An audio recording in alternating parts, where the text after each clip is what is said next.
നമസ്കാരം. മലയാളി വാർത്തയിലേക്ക് സ്വാഗതം. വെട്ടിനിരത്തിയിട്ടും പിണറായിക്ക് മുന്നിൽ നെഞ്ചും വിരിച്ച് VS. കീശ വീർപ്പിക്കാനുള്ള മുഖ്യന്റെ പദ്ധതിക്ക് കടുംവെട്ടായി VS നിൽക്കുന്ന കാഴ്ച. 2018 ഒന്നാം പിണറായി സർക്കാരിനെ അഴിമതി ആരോപണത്തിന്റെ മുൾമുനയിൽ നിർത്തിയ ബ്രൂവറി വിവാദത്തിന്റെ തുടർച്ചയാണ് പാലക്കാട്ടെ കഞ്ചിക്കോട്ട് മദ്യനിർമ്മാണ യൂണിറ്റിന് അനുമതി നൽകിയ മന്ത്രിസഭാ തീരുമാനത്തോടെ ഉയർന്നു വന്നിരിക്കുന്നത്. തന്റെ മണ്ഡലത്തിൽ ബ്രൂവറി സ്ഥാപിക്കാനുള്ള തീരുമാനത്തിനെതിരെ കേന്ദ്ര സംസ്ഥാന നേതൃത്വങ്ങളോട് VS അച്യുതാനന്ദൻ അന്ന് പ്രതിഷേധം അറിയിച്ചിരുന്നു. ഇന്നിപ്പോൾ പഴയ വീഞ്ഞു പുതിയ കുപ്പിയിലാക്കി പിണറായി കൊണ്ടുവരുമ്പോൾ ഇടതുപക്ഷത്ത് പൊട്ടിത്തെറി. VSന്റെ അതേ നയം സ്വീകരിച്ച് പിണറായിക്കെതിരെ തിരിഞ്ഞിരിക്കുകയാണ് CPMൽ നിന്ന് തന്നെയുള്ളവർ.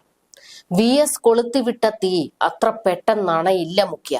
ബോധവൽക്കരണത്തിലൂടെ മദ്യത്തിന്റെ ഉപഭോഗം കുറയ്ക്കുമെന്ന് അവകാശപ്പെടുമ്പോഴും സർക്കാർ വീണ്ടും സ്വീകരിക്കുന്നത് മദ്യമൊഴുക്കുന്ന മദ്യനയമാണ്.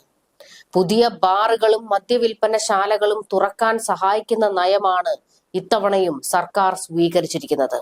ബ്രൂവറി പദ്ധതിയുമായി ബന്ധപ്പെട്ട് CPM സംസ്ഥാന സെക്രട്ടറി MV ഗോവിന്ദനുമായും കൂടിയാലോചന നടന്നിട്ടില്ല എന്നാണ് വിവരങ്ങൾ. അത്തരമൊരു കൂടിയാലോചന നടന്നാൽ ഒരുപക്ഷെ MV ഗോവിന്ദൻ ഇതിന് അനുമതി നൽകുമായിരുന്നില്ല എന്നും പറയപ്പെടുന്നു. കൂടാതെ പ്രതിപക്ഷവും CPIയും ഇപ്പോൾ സർക്കാരിനെതിരെ തിരിഞ്ഞിരിക്കുകയാണ്. അനുമതി പിൻവലിച്ചില്ലെങ്കിൽ ഹൈക്കോടതിയെ സമീപിക്കാനുള്ള ഒരുക്കത്തിലാണ് CPIയിലെ ഒരു വിഭാഗം നേതാക്കൾ. മുഖ്യമന്ത്രിയാകാൻ നീക്കം നടത്തുന്ന രമേശ് ചെന്നിത്തലയും സർക്കാരിനെതിരെ കോടതിയെയും ഗവർണറെയും സമീപിക്കാൻ ഒരുങ്ങുകയാണ്. രാജ്യത്തെ പ്രമുഖ മദ്യനിർമ്മാണ കമ്പനികളിൽ ഒന്നായ ഒയാസിസിന് ബ്രൂവറി അടക്കം അനുവദിക്കാനുള്ള തീരുമാനത്തിനെതിരെ വ്യാപകമായ പ്രതിഷേധമാണ് പ്രതിപക്ഷം ഉയർത്തുന്നത്. LDFൽ ചർച്ച ചെയ്യാതെ നടപടി സ്വീകരിച്ചതിൽ ഘടകകക്ഷികൾക്കും എതിർപ്പാണ്.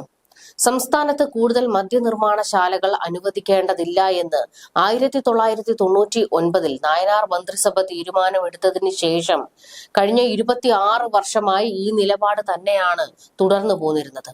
എന്നാൽ 2018 ഇത് മറികടന്ന് മന്ത്രിസഭയിൽ ചർച്ച ചെയ്യാതെ ഒരു ബ്രൂവറിയും 2 ബ്ലെൻഡിംഗ് യൂണിറ്റുകളും ആരംഭിക്കാൻ സർക്കാർ അനുമതി നൽകിയത് വലിയ വിവാദത്തിന് വഴിവെച്ചു.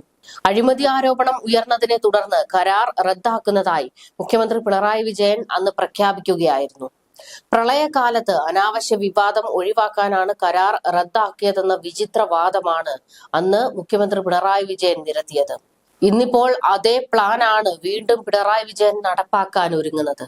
മന്ത്രിസഭായോഗം ചർച്ച ചെയ്യാതെ തീരുമാനമെടുത്തതിൽ CPI മന്ത്രിമാർ ഇപ്പോൾ എതിർപ്പ് രേഖപ്പെടുത്തിയിട്ടുണ്ട്. ഇക്കുറി ഇത് മുന്നണിയായി മാറിയെന്ന് മാത്രം.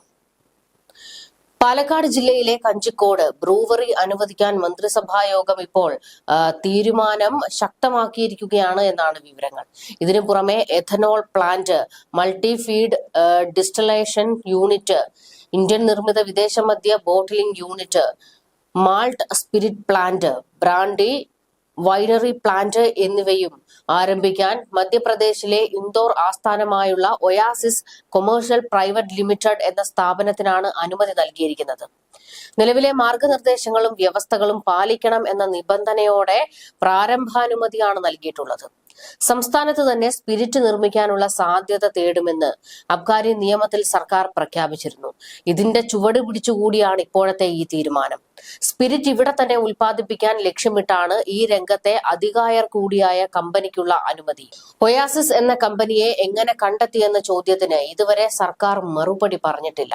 മദ്യം നിർമ്മിക്കാനുള്ള സ്പിരിറ്റ് ഇപ്പോൾ പുറത്തുനിന്നാണ് വരുന്നത്. ഇത് വലിയ സാമ്പത്തിക ഭാരം സൃഷ്ടിക്കുന്നുണ്ടെന്ന് മദ്യനിർമ്മാണ കമ്പനികൾ തന്നെ സർക്കാരിനോട് പരാതിപ്പെട്ടിരുന്നു. IT പാർക്കുകളിൽ പബ്ബുകൾക്ക് ലൈസൻസ് നൽകുന്നതിന് മുന്നോടിയായാണ് ബ്രൂവറിക്കുള്ള അനുമതി. പബ്ബുകളിൽ സാധാരണയായി വലിയ ക്യാനുകളിലാണ് ബിയർ എത്തിക്കുന്നത്. ഇത് 2 ദിവസത്തിൽ കൂടുതൽ സൂക്ഷിക്കാൻ പ്രായോഗിക ബുദ്ധിമുട്ടുണ്ട്. ഇതുകൂടി മുന്നിൽ കണ്ടാണ് സംസ്ഥാനത്തിനകത്ത് ഉൽപാദനം ആരംഭിക്കാനുള്ള ഒരുക്കങ്ങൾ തുടങ്ങിയത്.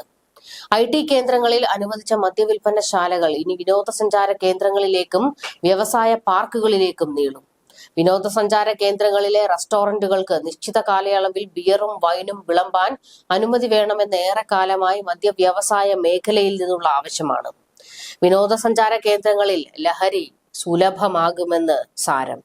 കള്ളിന്റെ ബ്രാൻഡിങ്ങും വിപണി വർധന ലക്ഷ്യമിട്ടാണ്. സ്വന്തമായി കള്ള് ചെത്താനുള്ള അവകാശമാണ് നക്ഷത്ര പദവിയുള്ള ഹോട്ടലുകൾക്ക് നൽകിയിരിക്കുന്നത്. മദ്യവ്യവസായികൾ ഉയർത്തിയ ആവശ്യങ്ങളെല്ലാം ഏറെക്കുറെ അനുവദിച്ചുകൊണ്ടാണ് പിണറായി സർക്കാരിന്റെ ഇത്തവണത്തെ നയം. എന്തായാലും ഇതിനെ ശക്തമായി എതിർത്തുകൊണ്ട് CPI-യിൽ നിന്നും CPM-ൽ നിന്നും എതിർ ശബ്ദങ്ങൾ ഉയർന്നിട്ടുണ്ട്. പ്രതിപക്ഷവും ശക്തമായി നിലനിൽക്കുന്നു. ന്യൂസ് ഡെസ്ക് മലയാളി വാർത്ത.